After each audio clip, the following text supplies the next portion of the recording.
ಕೊಡೆಗೆ 2,000 ರೂಪಾಯಿ ಆಗುತ್ತೆ. ಬೇಡ ಅಣ್ಣ, ಇದ್ರ ದುಡ್ಡು ಕಟ್ತೆ.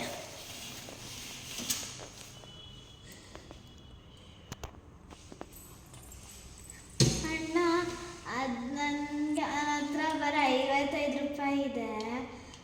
ಏನು 5 ರೂಪಾಯಿ ನೆಕ್ಸ್ಟ್ ಟೈಮ್ ಬಂದಾಗ ಕೊಡ್ಬೋದಾ? ಅಲ್ಲಿ ಅದಕ್ಕಿಂತ ಸಣ್ಣದುಂಟು, ಅದು ತಗೋ. 55 ರೂಪಾಯಿ ಇದೆ. ಹಾಂ, ಅದೇ ಕೊಡಿ. ತಗೋ. ಹಾಂ, ಇದೆ ಹೇಳಿ.